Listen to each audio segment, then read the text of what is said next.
Magandang araw, magandang hapon at magandang gabi sa ating mga kababayan, mga banateros, banateras worldwide. Badiin po natin ang mga kababayan naman natin na nandito sa Luzon, Visayas at Mindanao. Ito po ang ating magiging topic ngayon. Ito, matindi.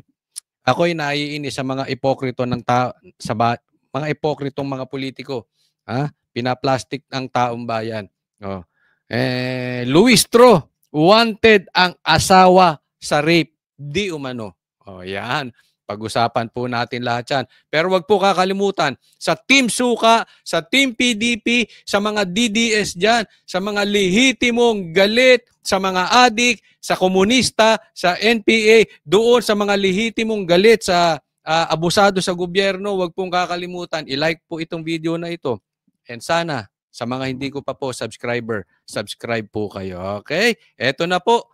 Simulan na natin dahil kay Coach Oli, bida ang balita. Attorney Roque, bumubula na bibig.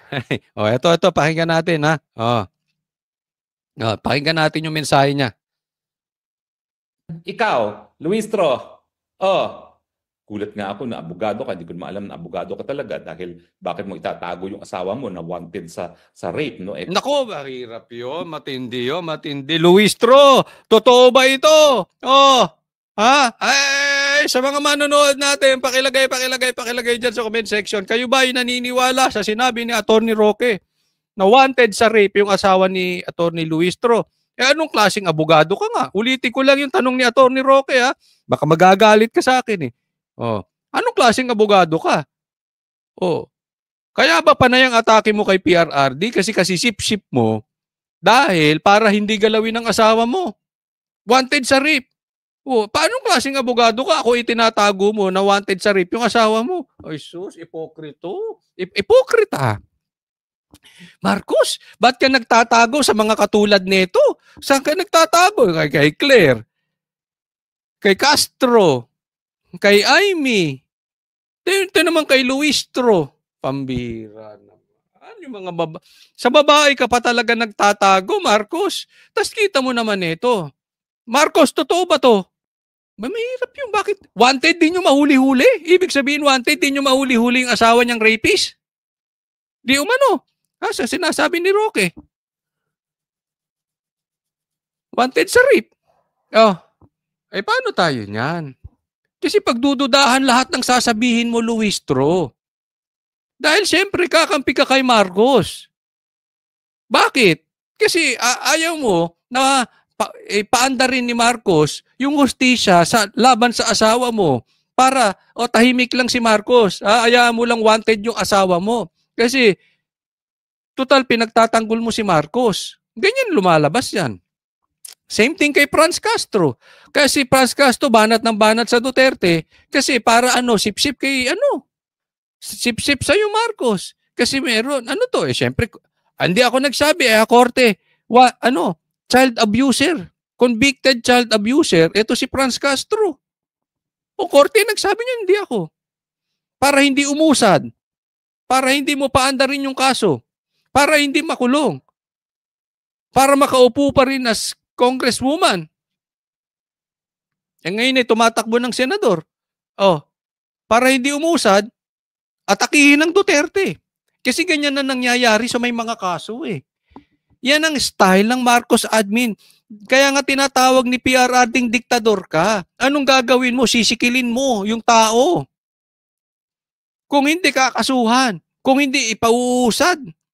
Yung kaso, kung may kaso, kung wala mang kaso, pauusad. Diba? Ganyan ang ginawa kay Pastor Kibuloy. Ang tagal-tagal na naman nung kaso, wala na nga yun, na-dismiss na nga yung iba ron. Anong sinabi ni Pastor Tibuloy sa amin dati? Sinubukan siyang suhulan, pinababaligtad. Nung hindi bumaligtad, eto na. Umusad yung kaso. Ito bang dahilan?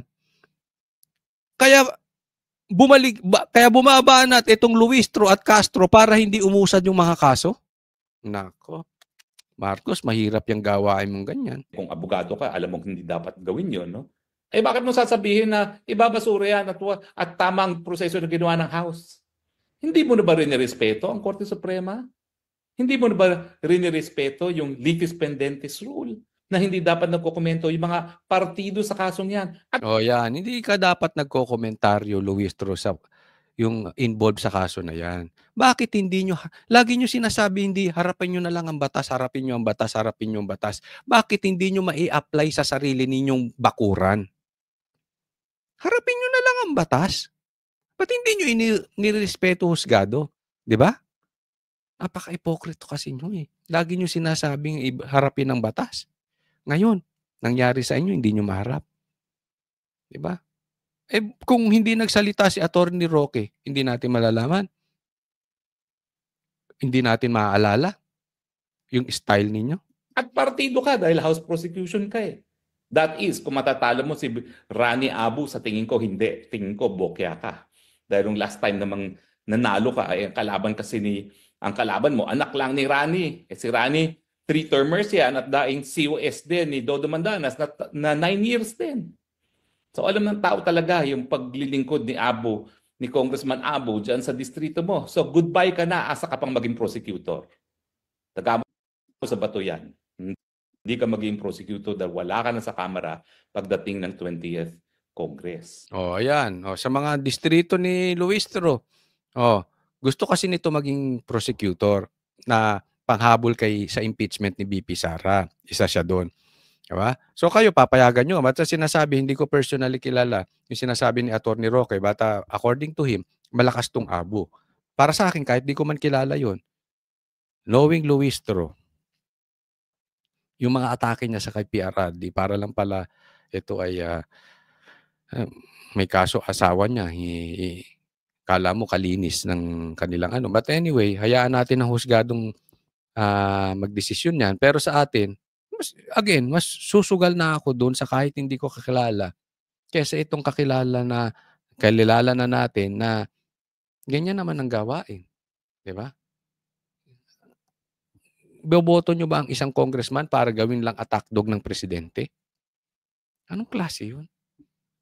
Doon na ako sa ano. But anyway, maraming salamat po. Huwag po kakalimutan ha. Sa mga hindi ko pa po subscribers, subscribe po kayo. At ipopromote ko po yung bagong channel ko sa YouTube at saka sa Facebook. Coach Oli News 2. So sana mapuntahan nyo. Sana mag-follow po kayo doon sa Facebook. Sana mag-subscribe din kayo. Coach Oli News 2 po ang pangalan nun. Okay? Subscribe and like po para sa Diyos at Pilipinas nating mahal. God bless everyone. Maraming salamat po.